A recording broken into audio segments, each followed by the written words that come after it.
You to the University of Tulsa College of Law once again for our Faculty, Alumni, and Showcase series. Today we have the honor of hearing from one of our own, the Honorable Rodney Sippel. Before that, we're going to have Judge Gregory Frizzell give an introduction. For those of you who don't know, Judge Frizzell is also one of our own. He graduated from the University of Tulsa with a bachelor's degree in 1981. Although he attended the Michigan Law School and graduated with his JD in 1984. He was a clerk for Judge Tom Brett for a considerable period of time. I first came to know him when he was a state judge, and I've had the pleasure of appearing for him many times. He was nominated in 2007, January 9, 2007, to the federal bench, and I found this interesting. He was confirmed, in January he was nominated, confirmed in February of that year. That might be the shortest process I've ever heard of for a position on the bench. It was actually a 2-year process. Was it? Well then, doggone it, Wikipedia is wrong. He's been presiding over the poultry litigation these past years. He currently occupies, I don't know if he knows this, the top 10 quotes so far from the Oklahoma poultry lawsuit. He occupies the number 10 slot and the number 2 slot in the top 10 quotes. I'll let you Google that to find out what those quotes are. But without further ado, Judge Frizzell.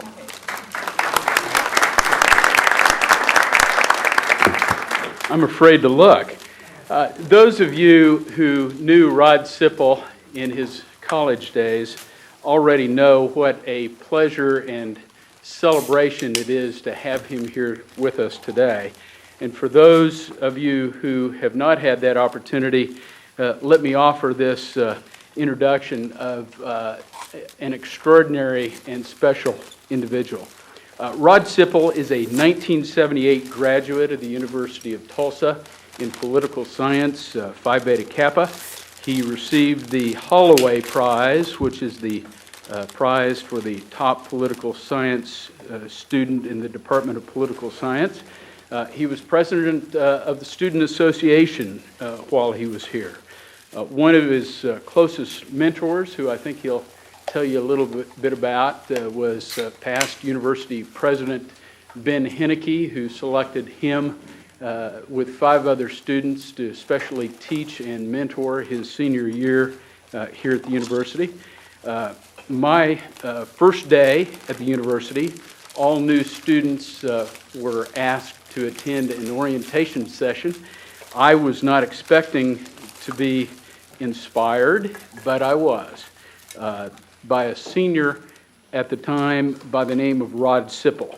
Sippel was enthusiastic. He had tapped into the excitement of being engaged and involved in the university. He was and continues to be enthusiastic, engaged, and supremely involved in an inspiration to others in the judiciary now to get into the game and contribute.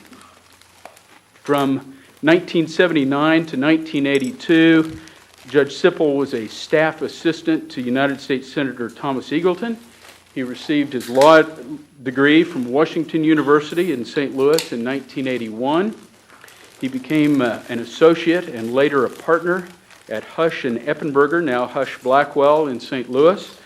He served 2 years as chief of staff to House Majority Leader Dick Gephardt, becoming, as I understand, the de facto congressman in St. Louis when the majority leader was leading the floor in Washington.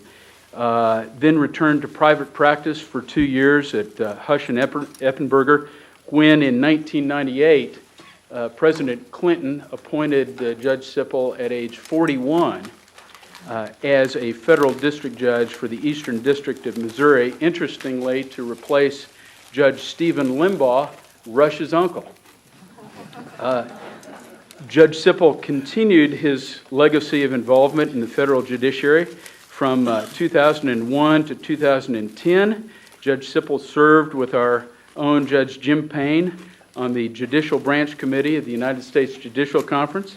The Judicial Panel on Multi-District Litigation has asked him to preside over a number of the most complex cases in the federal judiciary, including the metoprolol succinate patent litigation, the Celexa Lexapro products liability litigation, and most recently, the NuvaRing products liability litigation. In 2009, the district and circuit judges of the 8th Circuit chose Judge Sippel to serve as their representative on the United States Judicial Conference, which is the official policy-making body of the judicial branch, the third branch of government. And most recently, what I consider to be, has to be his highest honor, Chief Justice John Roberts appointed Judge Sippel in 2010, in January of 2010, to serve on the 7-member executive committee of the United States Judicial Conference, the senior executive arm of the Judicial Conference. Judge Sippel's successes obviously reflect well on his alma mater, and we celebrate his accomplishments. Please welcome back a loyal friend and alumnus of this university, Judge Rod Sippel.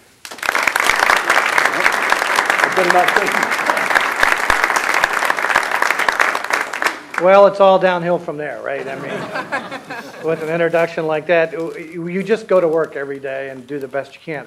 I can't be at Tulsa, and I want to thank everyone and the dean for bringing me here, without talking about 3 people that I spent a lot of time with who had a big effect on me. The first was Jess Shoto. Maybe many of you met him or knew him, but I spent a summer working at Westby with him in between my junior and senior years, and he never said hello to you. He said, "You all right?" And to this day, it's a speech pattern that I can't get out of my system. And he was an absolutely great gentleman who cared about everything and everybody he ever met.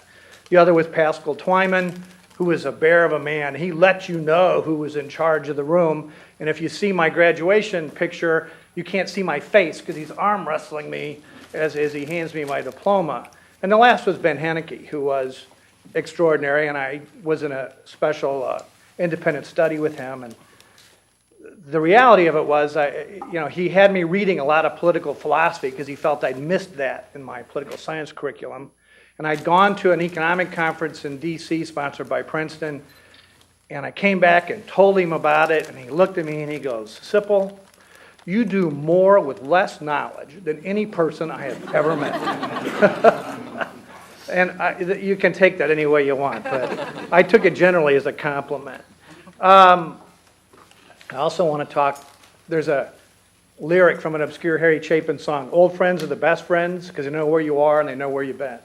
And there's a few here. Mark Katchigan's here. He worked in student government with me back in 1978.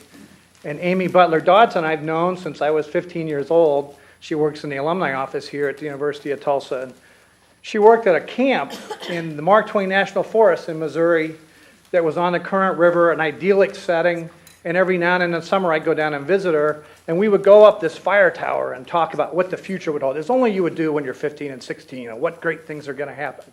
I don't remember what we talked about much anymore other than it was inspiring, but I know we never thought we'd be here today together at the University of Tulsa Law School.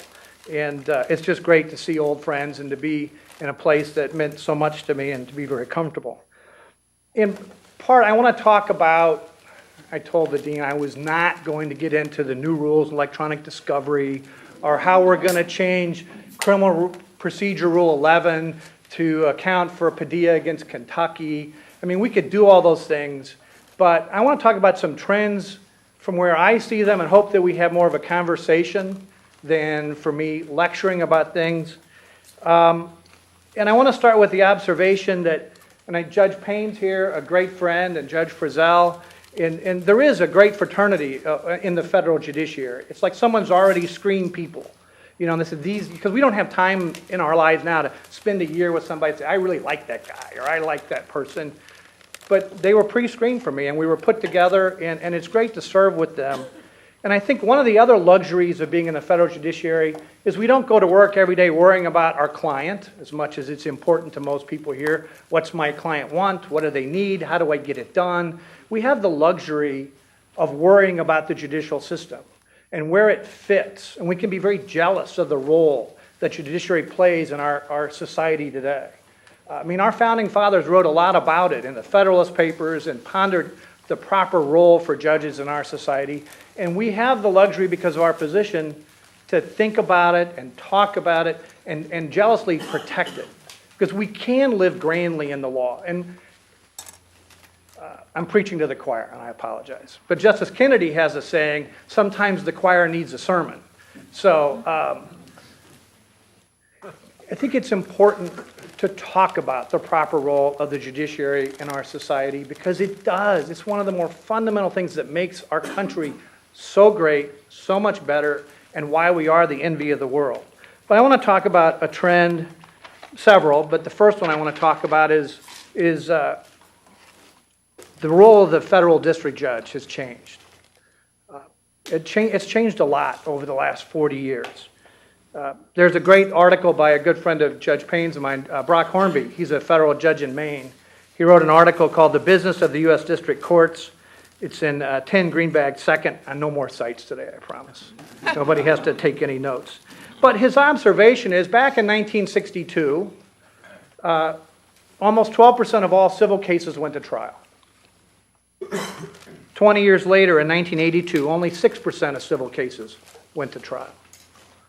In 2002, less than 2% of civil cases go to trial.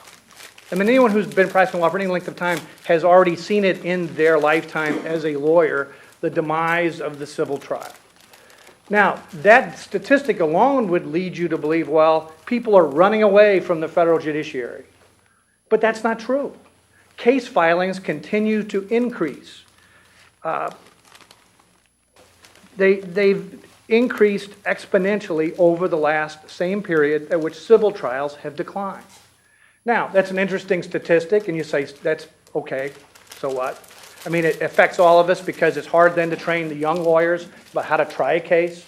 It's how to get a lawyer comfortable in the courtroom and realize they need to be comfortable first before they stand in front of the jury, how to try a case, how to take a deposition. Why is a deposition important in trial? All those things are practical skills that are lost along the way. But the other thing that concerns me in that trend is that fewer citizens are called to sit in the jury box. There isn't a case where and people always complain to you about, I don't want to go to jury duty, I got more important things to do. But I can't think of a trial where when it was over, I went and talked to the jurors afterwards, where they didn't thank me for the opportunity to see how the court system worked, and how glad they were that they'd served on that jury, and how important they felt, as much as they hate to make decisions. I mean, that's a hard thing to ask people to do when they're not used to it. But they don't, the average citizen doesn't get to touch and feel the judicial system and experience it the way we experienced it in the past by serving as jurors, and to see it firsthand. And that is something that we've lost. I don't know that we'll ever get it back, but I think we need to recognize the trend that fewer and fewer people really understand what's going on in the courthouse and how a trial takes shape. And part of that's because, and we talked about this with the other judges, the role of the district judge has changed too, because we sit more as appellate judges. We have Social Security appeals. We have habeas cases. We have the educational cases. ERISA doesn't allow for a jury trial. Admiralty, which I don't know if you have much of, because of Mississippi River, we have a fair amount of admiralty, no jury trial. So the public is missing out on seeing justice. They don't, even if you just wanted to go to the courthouse, you're not even a juror, but you want to watch a trial. You want to experience a trial. Where are you going to see it? I mean, sure, they happen, but I guarantee you none of the judges I know tried more than 12 cases last year. And it's just, it's the reality, and I think we suffer a little bit because the average person doesn't get to see the judicial system work. Now, why is that important? Well, it's important because you go back and read Hamilton and the Federalist Papers, and they thought about this. We are the weakest of the three branches, we have to admit it, right? We don't have a checkbook, we don't have an army, but the U.S. Marshal Service even works for the executive branch of government. They don't even work for the judges. But people come to court, they participate because they believe they'll be treated fairly. And they leave and they do what we tell them to do. And we are still the most revered branch of government. You know, you look at the current polling on how people view the legislative branch or the executive branch or the judicial branch, judiciary always wins. But that's because people have confidence that they will be treated fairly in the judicial system. I'm only raising it as part of this whole theme in that, well, how are they going to know that? They're not coming to court sitting as jurors. They're not watching cases. They believe it, and I believe with every bone in my body that they're right, but there's an absence of the actual knowing that we have to be clear about.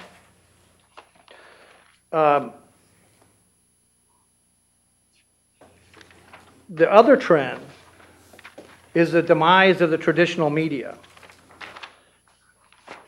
The last year that statistics have been compiled, in 2009, 293 newspapers folded.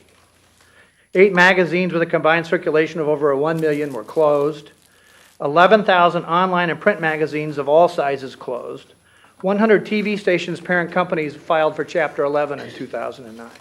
The radio industry lost 15 to 20% of its revenue, and 10,000 jobs are lost in radio. So these are the traditional outlets for the public in learning what goes on in the judiciary, what goes on at the courthouse. There's still a reporter who covers the federal courthouse in Tulsa. We still have a reporter for the courthouse in St. Louis, although he is required to cover federal and state, which is difficult to spread that thin. And I have to tell you, that's the exception. Most courthouses in the country today do not have a dedicated reporter that covers the proceedings in the federal courthouse.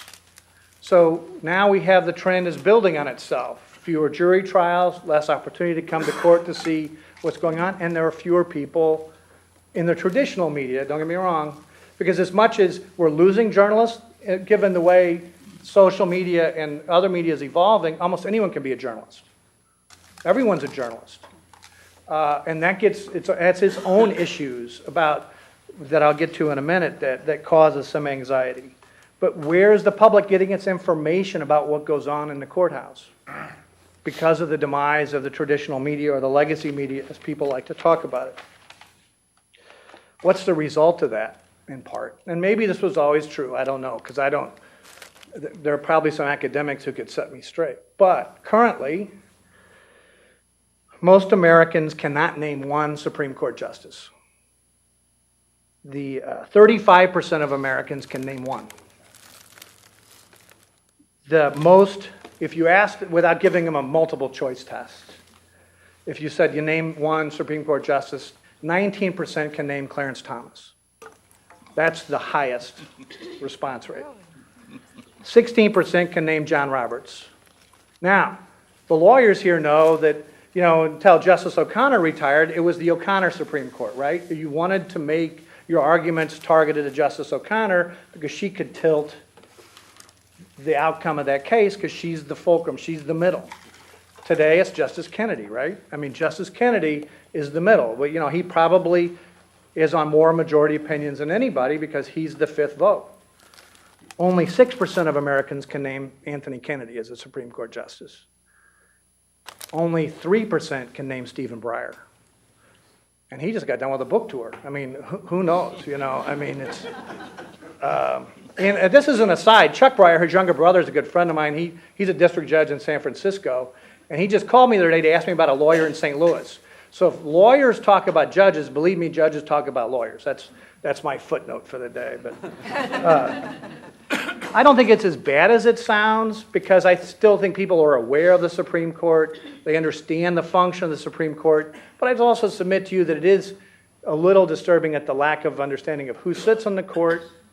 And I guarantee you that most people I meet, when they find out I'm a judge, they don't know. State court, did I vote for you? I don't know. You're asking me for money to run for election. I don't know. Are you the guy I'm going to see down at Kirkwood City Hall because I got a traffic ticket last week? They don't. We have whole courses in law school on federal jurisdiction, right? It's a lot to ask of the public to appreciate the distinctions of jurisdiction and state court and federal court. And generally, they aren't aware. And I think that is a natural result of the lack of awareness, the lack of jury trials, the lack of coverage. But remember, the confidence the public has in the judiciary is fragile. It's very fragile. Now, let me tell you, I don't tend to wear my political history on my sleeve because really, I talked to the gentleman about this morning. You gave 100 cases to Judge Payne and Judge Frizzell and me, and I guarantee you 99 times out of 100, we will come up with the same opinion. That's our job. It's the law. We follow the law. And believe me, if I find a case on point, I don't go, how can I upset it? I go, thank God. Right? I give it to my law clerk. I say, here's what you need to do. Here's the issue. Here's the case that tells you what to do. And when you're done writing, let me know all about it, and we'll get it out of here.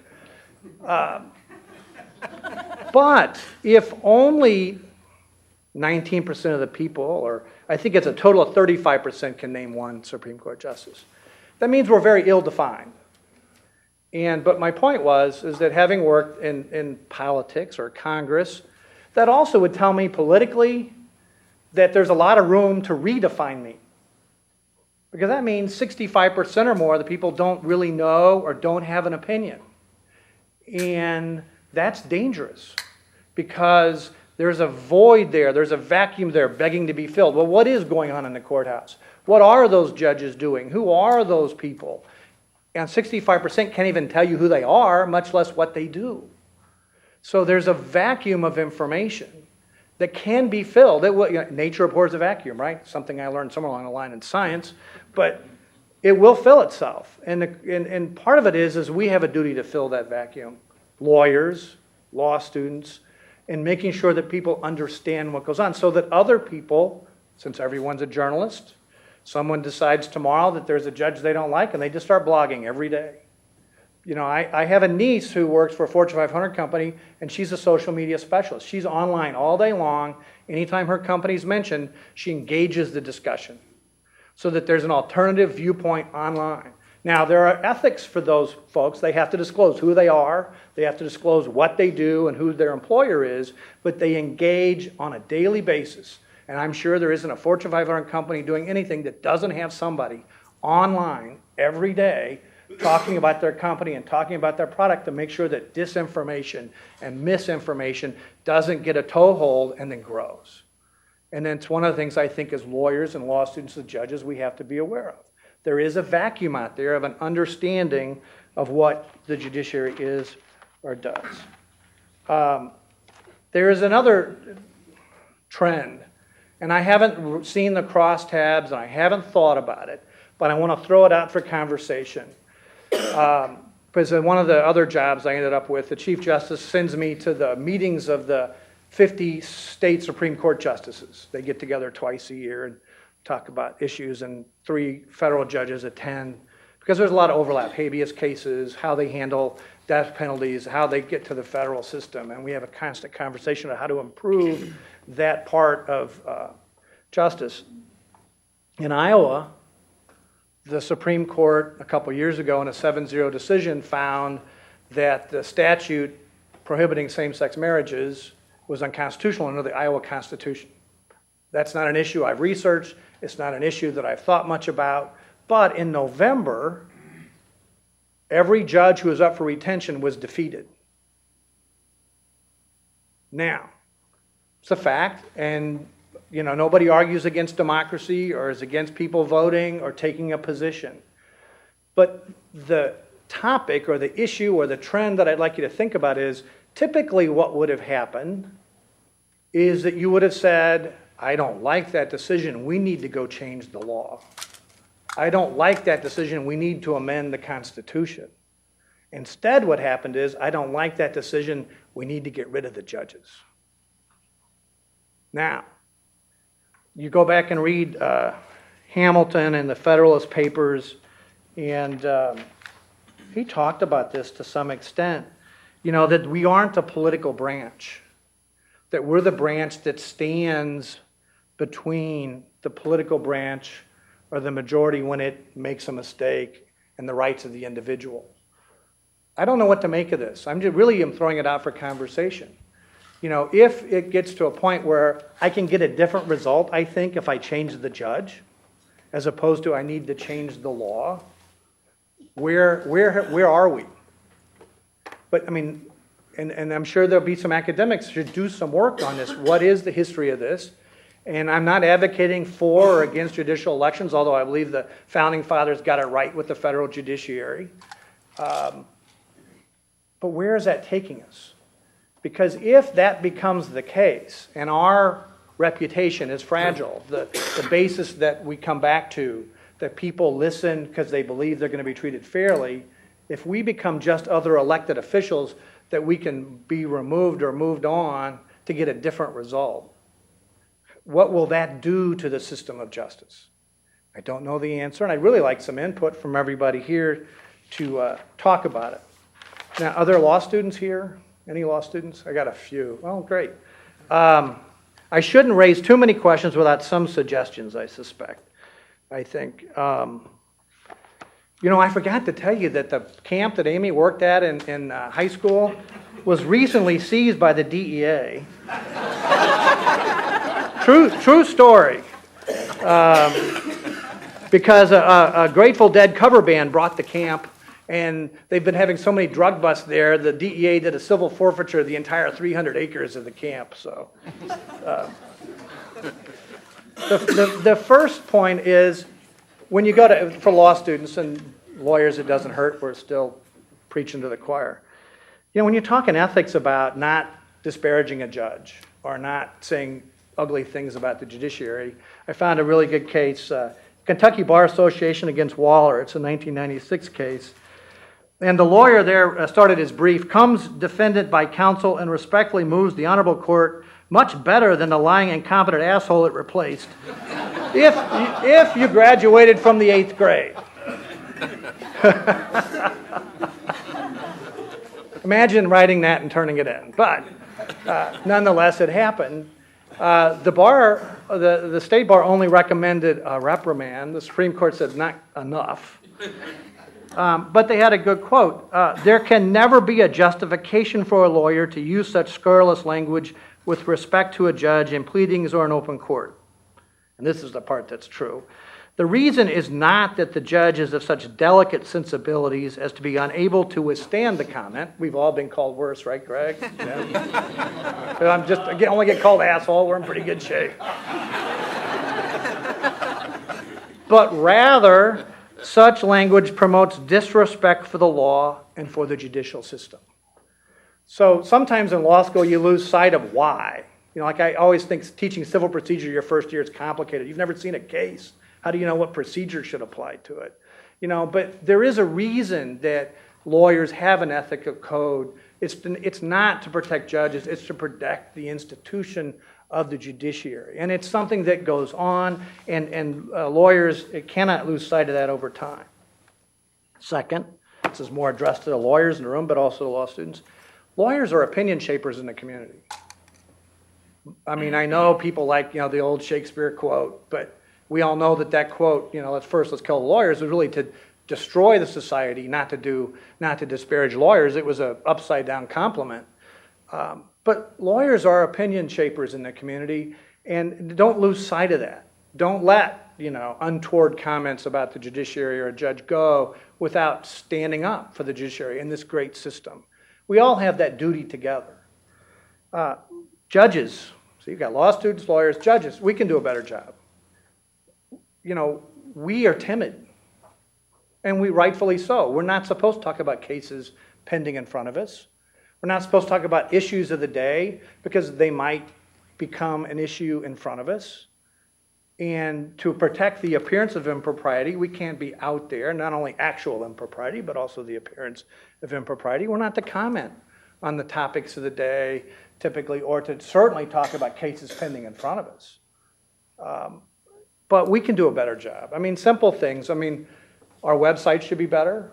The day of just go to the website, come to me, is gone. We need to be able to push information out. I was telling Greg, one of my revered jurists in the 8th Circuit, Richard Arnold, probably the greatest jurist not to sit in the Supreme Court, who Justice Souter quoted at his retirement speech.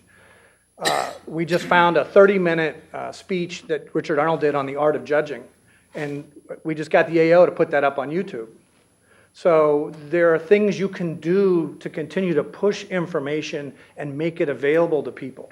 And we did a video on the power and the privilege of jury duty, and one of the things that happens on YouTube, of course, is that you can tag it, and they'll say, oh, if you like that, you'll like this.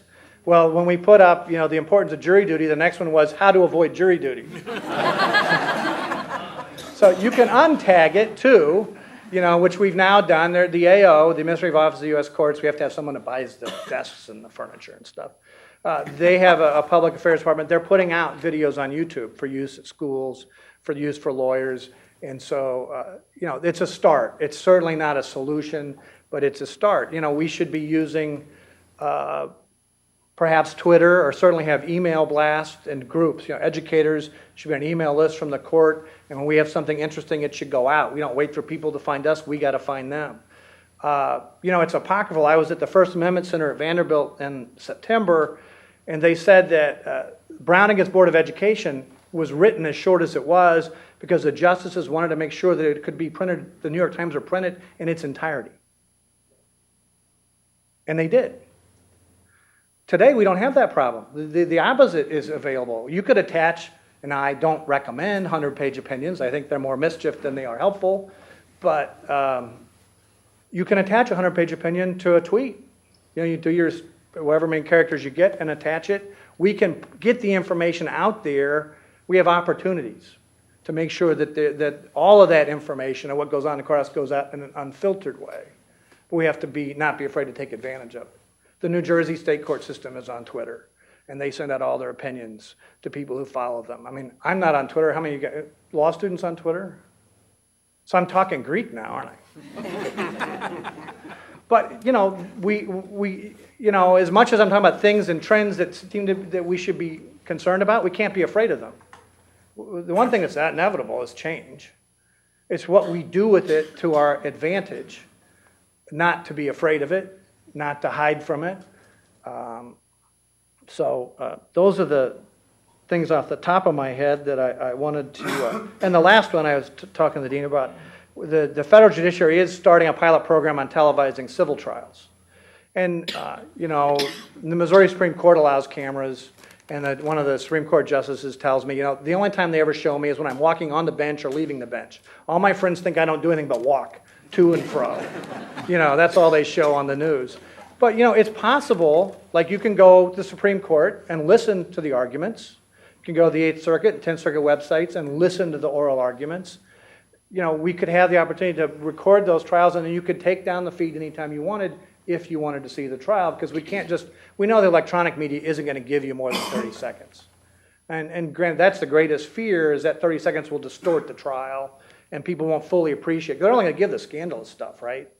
And the scandalous stuff we may have concluded was totally irrelevant, and then we get a verdict that's inconsistent with the scandalous stuff, and then we lose a little bit in that translation. But making it all available might actually be to the advantage of everybody.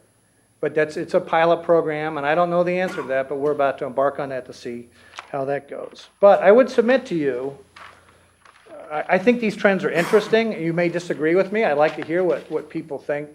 But our legitimacy as a judiciary and as lawyers and everything that you go back and look at what our founding fathers were worried about comes from the public's confidence that what we do is fair. And we can live grandly in the law, but we have to be jealous of it and protect it and nurture it. And those are my thoughts for what it's worth. And I'd be curious as to what other input the other folks have in their observations. Or Greg? Well, in response to your solicitation about judicial elections, I think over history there's always been two competing views, and if we're true in Oklahoma to our populist roots against lifetime tenure, and of course you and I like lifetime tenure, obviously, but the populists who created the Constitution in Oklahoma were wary of that and wanted judicial elections. And I don't know that that's particularly harmful. If in fact the law is, and you're right, 90% 98% of the cases before Jim and you and I, we're going to decide them exactly the same way. There are some cases on the margin, and I don't know that it's wrong for the public to be able to vote on those. I don't disagree. I really don't have, I'm just raising that as something to think about. And I'm not advocating changes in the way judges are selected or retained or elected, but we have to watch this Iowa situation play out. We're in brave new world. You know, huge amounts of money went into Iowa before that election. Do we care? I'm not telling you I do. I'm telling you, I'm asking the question. Do we care? Is that where we want to be? New York introduced a member in the state legislature introduced a bill last week where if you collect more than $2,500 in campaign contributions from somebody, you can't hear their cases. You know, the Supreme Court struggled with $3 million 2 years ago, and it was a 5-4 decision. I'm not here to tell you I know the answer. I'm here raising the question. I mean, it's always the case. I mean, as things change, if we don't talk about them and we don't think about them, they'll move past us. At least we should have the discussion while it's happening. You know, and if the Bar Association wants to speak out, that's a great place for it to happen. Or maybe not. I don't know. I'm just, you know, there are trends. I mean, the trials are disappearing. People's opportunity to see us and understand that justice is fair. It's something we have to guard jealously. If this, and we'll have to watch how Iowa plays out. When that case, if they revisit that case, what happens? I do think there's a danger in thinking changing judges changes outcomes as opposed to changing laws. Yeah. You act like we're going down that path. I don't know. I don't know if we are. Oh, do you? The debate for the presidential election is certainly centers around what the president can do and what kind of executive he is. Who's going to get to choose the next positions on the Supreme Court? And can we get Roe versus Wade back? And see, What can we change to do? and those are interesting debates too, because are you an originalist like Scalia, or do you follow, whatever that means. It's a good question, but. And that happened, Iowa was the most recent example. They did it in West Virginia. In Texas, they struck down full form in Texas. The governor replaced me with justices down there. They got a panel on there to uphold full form. I mean, I think we're there on that. I don't have any great answers. I think in the nature of force of vacuum, the predecessor's son is doing a pretty good job of filling that vacuum every day with a lot of angry words. Oh, you mean his nephew? His nephew. His son sits on the bench with me now. Steve Limbaugh Jr. is now a member of our bench. You know, filling the airways for filling that vacuum and hears a decision that he doesn't like. I think television would be very helpful to get in there. Let people see it. Let people turn it on and see what goes on. I agree. I don't think they have any idea what goes on. Yes, sir. It seems much of what you've mentioned about the public perception of the judiciary, law in general, is that Americans really don't understand their system going in. Unless they get a specific education in the law, they really, a couple of survey courses in college, and that's about it. What part do you think, should the bar, local bar, state bar, should they be playing a more active role in getting the public educated as to the system and the law, or just wait and let the academics handle it? Should the bars be more active in getting the public educated? I mean, I think this. I'm deferring to the dean since you mentioned academics. I don't want to fill that. I'm not filling that vacuum. I think that law schools have a responsibility everywhere. I mean, we're about the rule of law, regardless of sort of where you sit. And, you know, we hope that we're training our students to at least be aware of some of these trends and issues and to be public advocates for the system. I mean, I'm not here to tell the bar what it should or shouldn't do. You understand that? Would it be more useful to the system if the local bar were more involved in educating the public? For example, 18-year-old high school senior today is a potential juror next year. And if he's never been to traffic court, he's probably never even encountered the system. Well, I think everybody, can there be too little education? I don't think that they could ever answer that question in the affirmative. I think the judiciary has some duty in civic education and to make sure the courthouse is open, and we entertain a lot of school groups. I think we need to take time out of our day to talk to those groups and let them see it and feel it and touch it and understand it in ways that books can't do. You know, everybody learns differently. You know, sometimes people need to see it, some need to hear it. I don't think we can do enough. Yes, sir. Judge, in response to that, there are a couple of organizations that are already addressing that. One is Justice O'Connor's program. Started out as called ourcourts.org, and it's now called iCivic.org, which is taking the three branches of government both to the middle school and high school. And they're always looking for people to do that. The American Board of Trial Advocates has a journalism school out in Los Angeles that sends journalists from all over the country to attend a week-long course to learn what courts do and answer that question: are you federal, are you civil, are you federal, are you state, Right. et cetera, et cetera. So there's some organizations that are out there, and I know that Colonial Williamsburg has a citizenship program that they're taking out both over the web and to schools to educate and put civics back in education. So those are three possibilities for you. And you have to figure out a way to make that local. You know, Yeah. don't have to go to Williamsburg, or you don't have to go to Los Angeles. How do you bring that home, I guess? Go is the ask them and question. they'll get that stuff to you in a heartbeat. Okay. Other thoughts? Yes, sir. Well, one of the elephants in the room here, I know it's going to be a total problem, but without telling what side I'm on it, I think what's occurring because of the vacuum that you talk about, the lack of jury, lack of trials, the local people are not, or laymen are not seeing jury trials. They don't get to that point. They don't come to it. And as a result of it, and this is where I'm going to show a side on it, the legislature is getting involved in what the jury's occupation. Do you have any thoughts on that? I ought to defer to Greg or Jim on. Well, we were talking about this this morning at breakfast. We just don't see the use of the system that we talked about in the political sphere. It just doesn't happen. And of course, you've got to keep in mind that I was a state district judge in Tulsa County for 10 years, and that's a fairly conservative jurisdiction. But we just didn't have those flyer verdicts. And if there is a flyer verdict, the judge always has the authority to grant a remand. I granted one on a bicycle case in federal court just 6 months ago. We can rectify those problems under the current system. For Yes, some sir. reason, Yeah. for some reason, our society is moving to where we have civil disobedience from Gandhi that Martin Luther King espoused, and now we have civil disobedience that's not so civil sometimes. People are talking about taking away your right to form an association or a union, your right to contract to do that, your right for a jury to give you what we, some of us consider adequate full damages.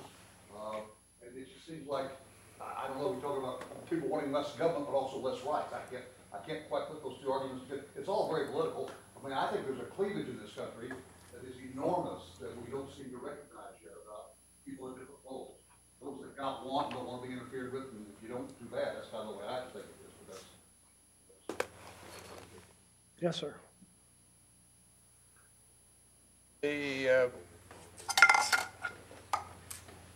I believe it's the role of the academics.